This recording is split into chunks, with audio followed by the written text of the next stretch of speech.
હાલની તકે આ દવાખાને આવવું પડ્યું એટલે અમે દિવસના આવ્યા. નકા અમે દિવસના નીકળતા જ નથી બહાર. એને 15 વર્ષ થઈ ગયા કે કોઈ જાતની ચિંતા કરતા નહીં અને બહુ દૂર હોય તો બહુ ધક્કો ખાતા નહીં.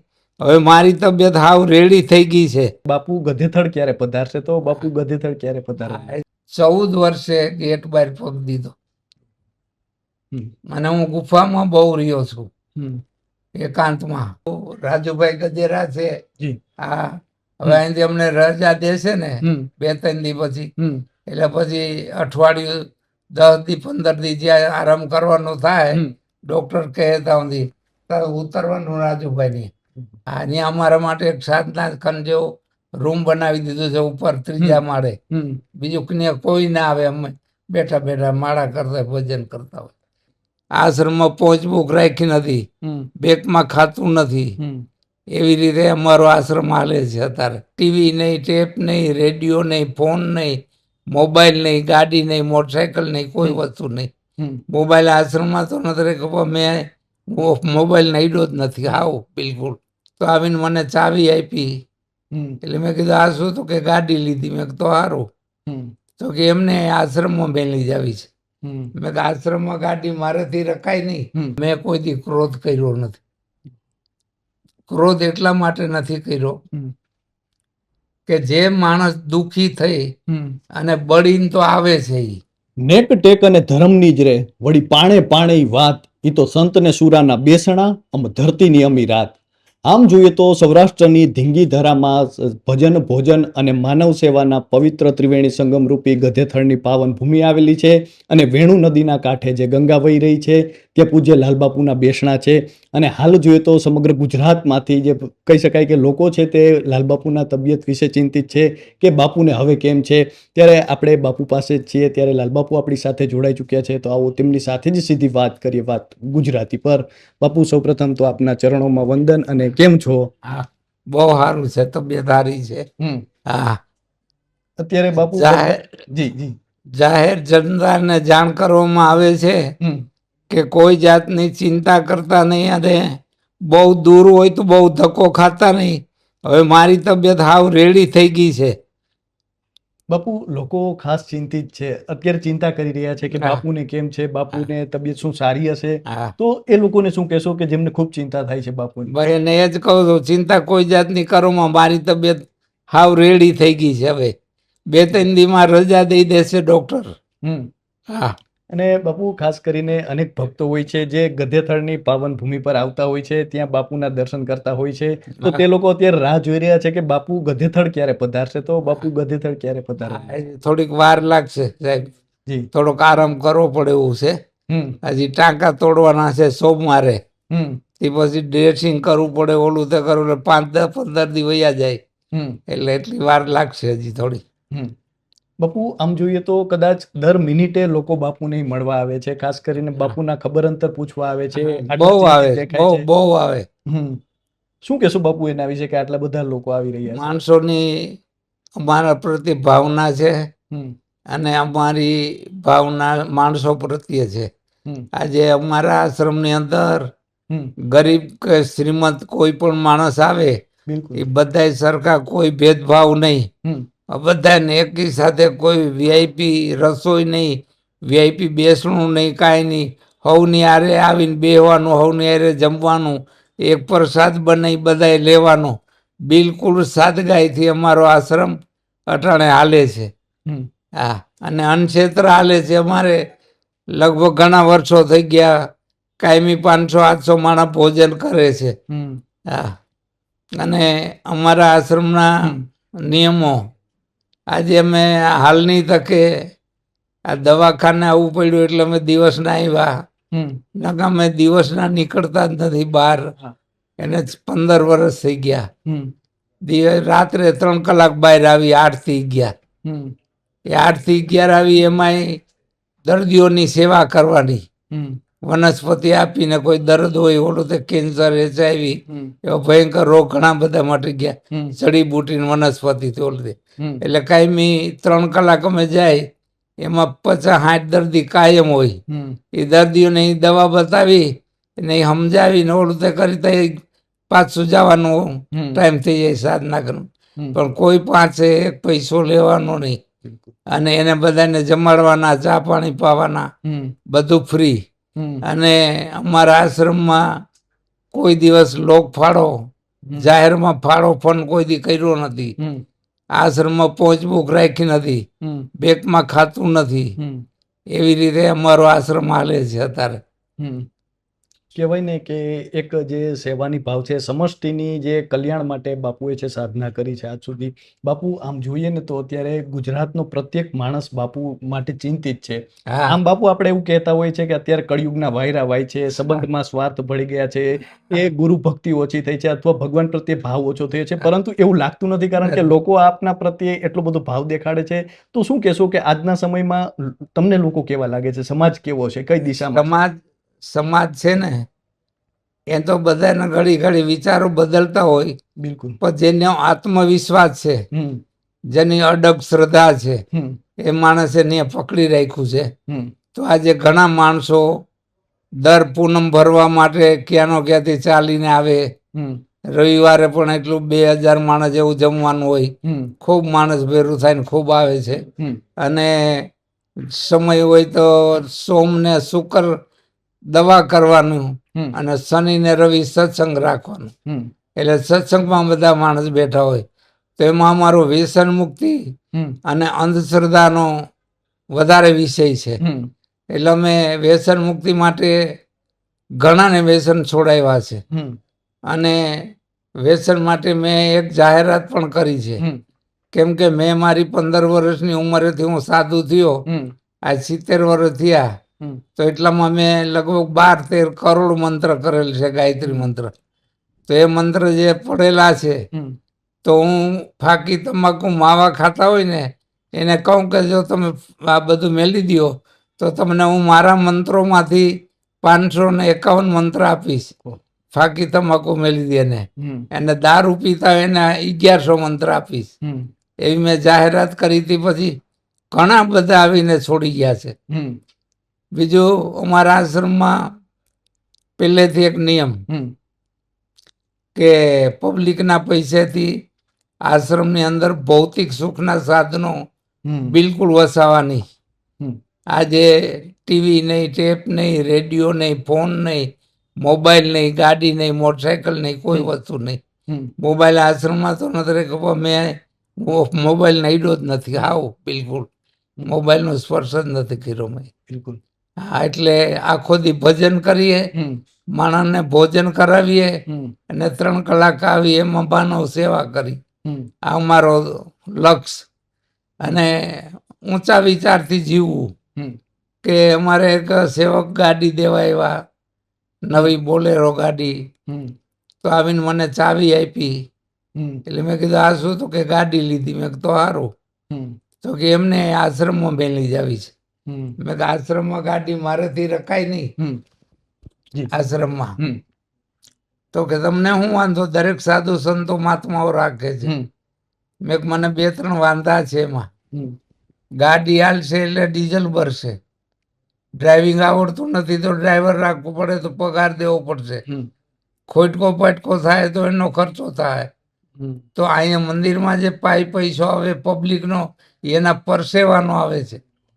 તો પબ્લિકના પરસેવાના પૈસાથી મારેથી ડીઝલનો ધોવાડો કઢાય નહીં.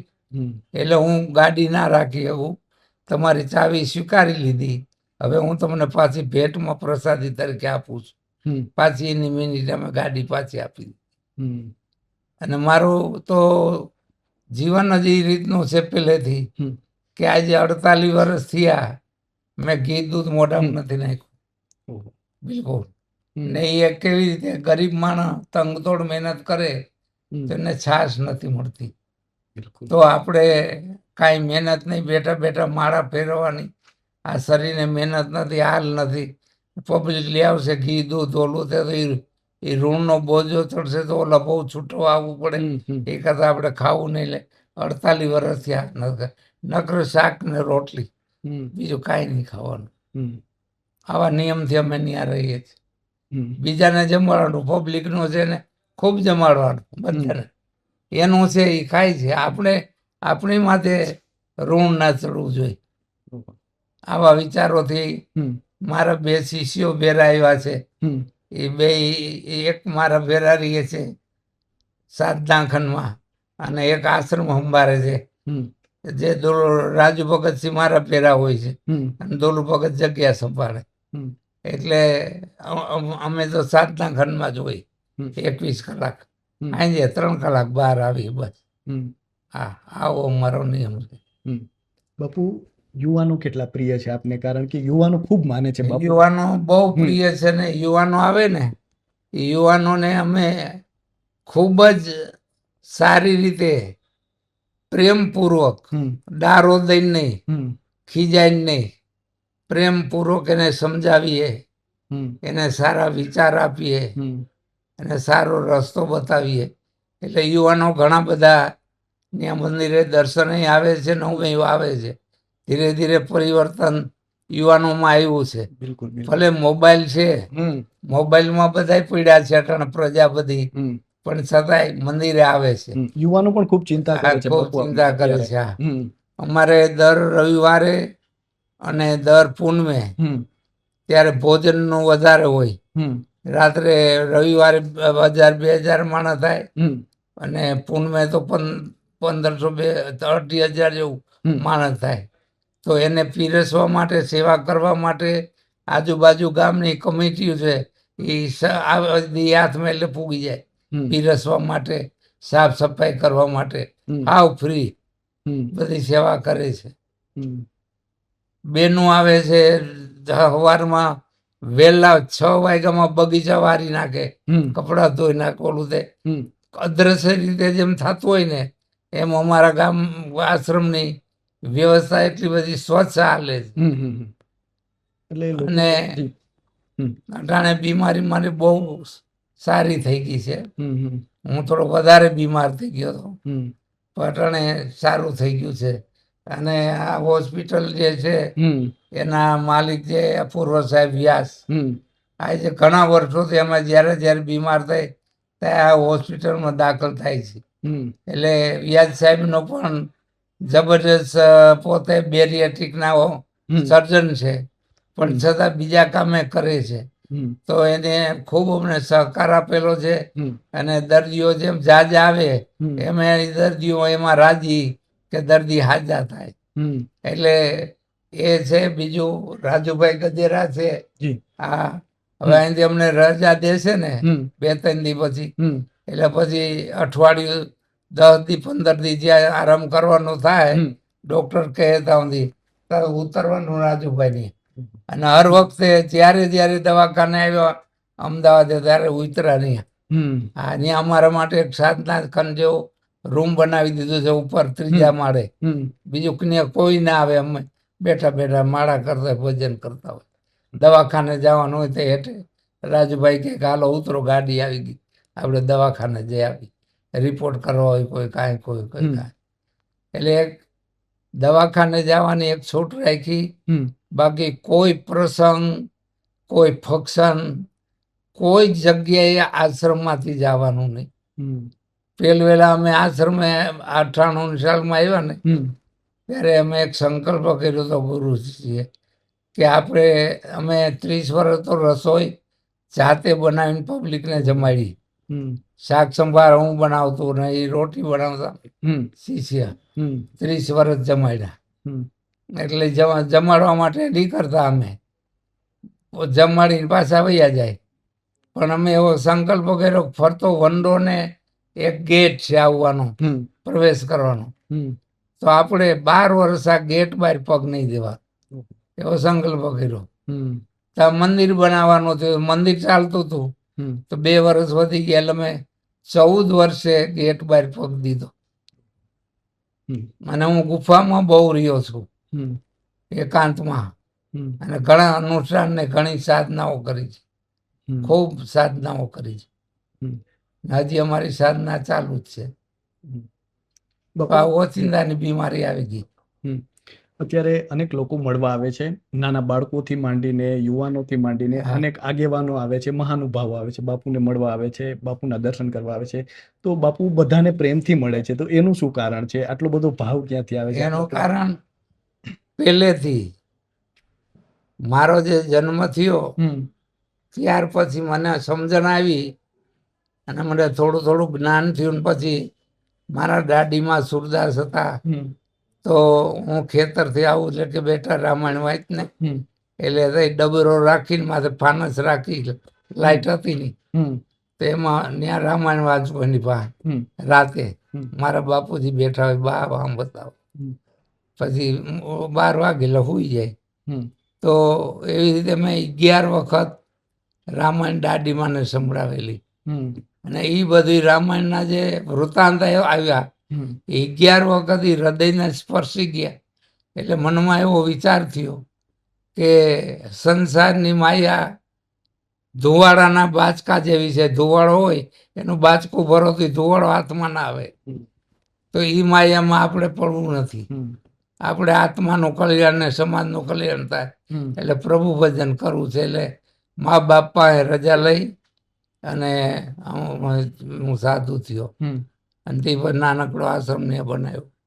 ને એક રૂમમાં 3.5 વર્ષ બેસીને 1.25 કરોડ મંત્ર કર્યા. કોઈને નહીં મળવાનો, આ એક જ થારી દેવા આવે શિષ્ય, કોઈ નહીં. 3.5 વર્ષ 92 થી 96 સુધી. એટલે એવી અનુષ્ઠાન સાધના સમાજને ઉપયોગી બહુ. અમે એ બાબતમાં ગાયો માટે અમારું બહુ અભિયાન. ગાયો માટે અવારનવાર નિર્ણય કાઢી. અમારા ઉપલેટા તાલુકાના 52 ગામ છે, લગભગ 5-6 વખત બધા ગામને નિર્ણય અમે પૂરી પાડી છે. અમારા પ્રસંગ થયા ત્યાં 11ની સાલમાં 351 કુંડી યજ્ઞ થયો. એ 7 દિવસનું હતું. અને 16ની સાલમાં 551 કુંડી યજ્ઞ થયો. એ પણ 7 દિવસનું હતું. તો એ 7 દિવસની નિરણ 52 ગામમાં 90 થી 50 ટ્રક મોટા ભરી અને બધે વિતરણ કરી દીધું. પંખીને ચણ દીધી. પછી ઘણા એવા સેવકો છે કે આખું ઘર બધું કુટુંબ તાળું મારી કે હાલો આપણે 5 દિવસ પ્રસંગમાં જઈ આવી. તો મેં કીધું એના પારેલા કૂતરાને રોટલા કોણ નાખશે? અને બજારમાં નાખતા હોય તો આ લોકો તો અહીં રોકાણા છે, તો વાહ એને કોણ નાખશે? એવો વિચાર આવ્યો.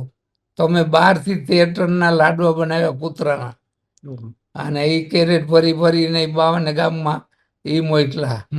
પછી કીડીયું માટે કીડિયારું, ગોળ, તેલ, ઘઉંનો લોટ એ બધું મિક્સ કરીને જબલા ભરી ભરીને 52 ગામમાં કે ભાઈ 7 દી અમારો પ્રસંગ હાલે ત્યાં સુધી કીડિયારું અમારા તરફથી પુરાવવું જોઈએ.